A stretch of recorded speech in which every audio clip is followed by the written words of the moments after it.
අපි හිතෙන කතා කරන හැම අදහසක්ම ඒ හැමදේම ගොඩනැගෙන්නේ වාක්‍යවලින්. ඉතින් සිංහල භාෂාවෙන් මේ අදහස් ගොඩනැගෙන නියම සැලැස්ම, ඒ කියන්නේ බ්ලූප්‍රින්ට් එක තේරුම් ගන්න තමයි අපි මේ විග්‍රහයෙන් උත්සාහ කරන්නේ. හොඳයි.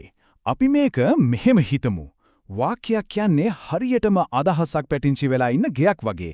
ඉතින් ඕනෑම ශක්තිමත් ගොඩනැගිල්ලකට වගේම මේකටත් සැලැස්මක් තියෙනවා. අපි අද විග්‍රහ කරන්නේ ඒ සැලැස්මේ රහස්. මුලින්ම අතිවාරම දාගන්න ඕනනේ වාක්‍යයක් කියන්නේ මොකද්ද? සරලවම ඒක සම්පූර්ණ තේරුමක් දෙන වචන එකතුවක්. මෙතන තීරණාත්මකම දේ තමයි කර්තු. ඒ කියන්නේ යම් ක්‍රියාවක් කරන කෙනා සහ ඒ ක්‍රියාව අතර තියෙන සම්බන්ධය. හරි. දැන් අපි යන්නේ පළවෙනි කොටසට. හරියට ගෙයක් හදන්න ගඩොල්, සිමෙන්ති, වතුර ඕන වගේ හැම වාක්‍යයක්ම හැදෙන්නෙත් එකම මූලික අමුද්‍රව්‍ය ටිකකින් තමයි. මේ තමයි ඒ අමුද්‍රව්‍ය තුන. කර්තෘ, ඒ කියන්නේ ක්‍රියාව කරන කෙනා, කර්මය, ඒ කියන්නේ ක්‍රියාවට ලක් වෙන දේ, සහ ක්‍රියාව, ඒ කියන්නේ සිදු වෙන දේ. මේ තුන තමයි අපේ සම්පූර්ණ සැලැස්මේ පදනම වෙන්නේ. හරි. දැන් අපි මේ අමුද්‍රව්‍ය පාවිච්චි කරලා අපි පළවෙනිම ඒ කියන්නේ සම්මතම ආකෘතිය ගොඩනගමු. ඒ තමයි කර්තෘකාරක වාක්‍ය. මේක තමයි අපි බහුලවම පාවිච්චි කරන සෘජුම වාක්‍ය රටාව. මේ උදාහරණය දිහා බලන්න. දරුවෝ දෙමාපියන් නමදිති. මෙතන ක්‍රියාව මොකක්ද? නමදිති. ඒක කරන්නේ කවුද? දරුවෝ. ආන්න එහෙනම් දරුවෝ තමයි කර්තෘ. මේ නැමදීමට ලක් වෙන්නේ කවුද? දෙමාපියන්. ඒක තමයි කර්මය. හරිම සරලයි නේද? ඉතින් කර්තෘකාරක වාක්‍යක ප්‍රධාන නීති ටික තමයි මේ. හැම වෙලේම වීරයා තමයි කර්තෘ. එයාට තමයි මුල් තැන. ඒ වගේම ක්‍රියාව හැම වෙලේම කර්තෘට එකඟ වෙන්නම ඕනේ. මේකෙන් ලැබෙන්නේ කිසිම ව්‍යාකූලත්වයක් නැති සෘජු පැහැදිලි අදහසක්. දැන් අපි බලමු මේ සැලැස්ම පොඩ්ඩක් කරකවලා වෙනස් කරන්නේ කොහොමද කියලා. හරියට දක්ෂ ගෘහ නිර්මාණ ශිල්පියෙක් එකම gedara කොටස් එහා මෙහා කරලා වෙනස්ම පෙනුමක් දෙනවා වගේ අපි හඳුන්වා දෙනවා කර්මකාරක වාක්‍ය.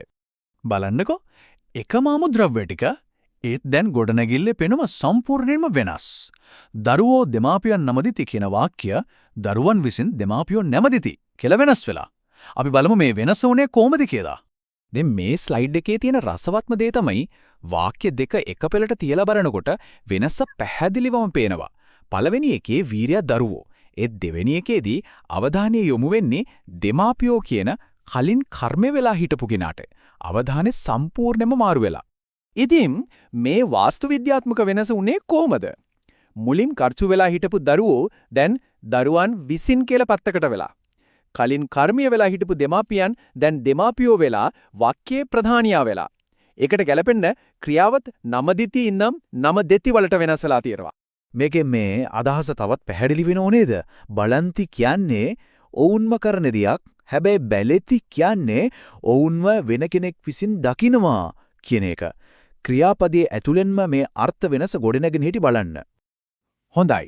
අපි දැන් වාක්‍ය ගොඩනැගිලි වර්ග දෙකක් ඉගෙන ගත්තා. ඒත් ඇත්තටම මේක වැදගත් වෙන්නේ ඇයි? අපි දැන් යන්නේ ඒ ප්‍රශ්නෙට උත්තර හොයන්න. පත්තරයක් අතට ගත්තොත් මේ වගේ සිරස්තල ඕනතරම් දකින්න පුළුවන්. මැති සබය විසුරුවා හැරේ. කවුද විසුරුවා හැරියේ කියන එකට වඩා විසුරුවා හැරීම කියන සිදුවීමයි මෙතන වැදගත්. ඒ නිසා තමයි මෙතන කර්මකාරක රටාව පාවිච්චි කරන්නේ. මෙන්න තවත් බලවත් උදාහරණයක්. සිව් දෙනෙක් අත්අඩංගුවට ගෙනෙති. අත්අඩංගුවට ගත්තේ පොලිසිය කියලා අපි හැමෝම දන්නවා. ඒත් ප්‍රවෘත්තියේදී වැදගත්ම දේ සිද්ධිය. ඒ නිසා කර්මකාරක වාක්‍ය පාවිච්චි කරලා අවධානය සිද්ධියටම යොමු කරලා තියෙනවා. ඉතින් තීරණාත්මක කාරණය තමයි මේ කර්මකාරක වාක්‍ය කියන්නේ නිකම් ව්‍යාකරණ විකල්පයක් නෙවෙයි. ඒක බලවත් sannivedana උපකරණයක්. ක්‍රියාව කරපු කෙනා වැදගත් නැති තැන්වලදී එහෙම නැත්නම් සිදුවීමට ලක්ුණු දෙයට අවධානය දෙන්න ඕන තැන්වලදී විශේෂයෙන්ම ශාස්ත්‍රීය ලේඛනවලදී මේක අනිවාර්යයෙන්ම පාවිච්චි වෙනවා. හරි. දැන් අපි යන්නේ අපේ විග්‍රහයේ අවසාන වේගවත් කොටසට. මෙතනදී අපි තවත් විශේෂ වාක්‍ය රටා කීපයක් ගැන ඉක්මනින් බලමු. යම් කෙනෙක් හිතපු දෙයක් විශ්වාස කරපු දෙයක් ගැන අපි වාක්‍යයක් හදන්නේ කොහොමද? ඒකට තමයි සංශයාර්ථය කියන මේ විශේෂ රටාව පාවිච්චි වෙන්නේ. මා විභාගයෙන් සමත් වෙති මව සිතුවායා. මෙතන මව සිතුවායා කියන ප්‍රධාන වාක්‍යයත් එක්ක ඇය හිතපු දේ වෙනම වාක්‍යයක් විදිහට එනවා. මේකෙන් වාර්තා කිරීමේ අර්ථයක් දෙනවා. දැන් අපි බලමු ඇත හෝ නැත වලින් ඉවරවන වාක්‍යවල තියෙන විශේෂ නීතිය ගැන.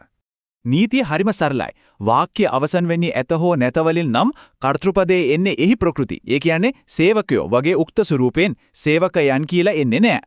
ඉතින් කර්තෘකාරක කර්මකාරක සහ විශේෂ රීති කියන මේ ගොඩනැගිලි සැලසුම් දැන් අපේ අතේ තියෙනවා. දැන් තියෙන ප්‍රශ්නේ තමයි මීළඟට ගොඩනගෙන අදහසේ නිවහන, ඒ කියන්නේ වාක්‍ය මේ සැලසුම් වලින් කෝක පාවිච්චි කරලාද නිර්මාණය කරන්න කියන එක. ඒ නිර්මාණශීලී තේරීම දැන් තියෙන්නේ අදහස්